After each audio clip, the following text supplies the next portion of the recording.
সিতারে জামিন পার সিনেমা দিয়ে ৩ বছর পর বড় পর্দায় ফিরলেন বলিউড অভিনেতা আমির খান, যেখানে এক বাস্কেটবল কোচের ভূমিকায় দেখা যাবে তাকে। বিশেষ চাহিদা সম্পন্ন একদল খেলোয়াড়কে প্রশিক্ষণ দেয়া নিয়েই এগিয়েছে সিনেমাটির গল্প।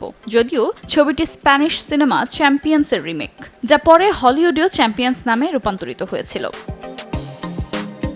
সিনেমাটি নিয়ে ইতিমধ্যেই উঠেছে কটাক্ষের ঝড়। আবারও রিমেক, এই প্রশ্ন বহু দর্শকের। তবে এসব সমালোচনাকে খুব একটা পাত্তা দিতে নারাজ আমির। সিনেমাটির প্রচারণায় এক পডকাস্টে এই প্রসঙ্গে আমির বলেন, আমার কাছে রিমেক মানেই নতুন কাজ। কেউ একটা গল্প বানিয়েছেন, আমি তাতে আমার দৃষ্টিভঙ্গি যোগ করছি, এতে আমার সৃজনশীলতা একটুও কমে না। এর আগের সিনেমা লাল সিং চাড্ডাও ছিল হলিউডের বিখ্যাত ছবি ফরেস্ট গাম্পের অফিসিয়াল রিমেক।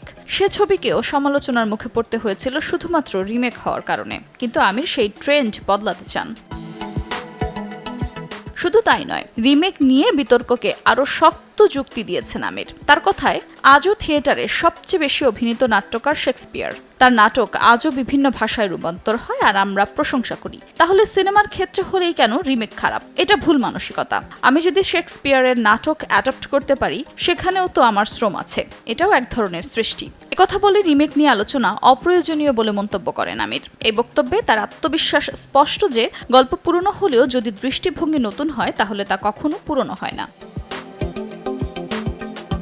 উল্লেখ্য, তুমুল জনপ্রিয় সিনেমা তারে জামিন পারের সিকুয়েল সিতারে জামিন পার। আমির খান প্রোডাকশন প্রযোজিত এই সিনেমায় অভিনেতার বিপরীতে দেখা যাবে অভিনেত্রী জেনেলিয়া ডিসুজাকে। 20 জুন মুক্তি পাবে সিনেমাটি। আফরোজা মৌটুসী, সময় সংবাদ।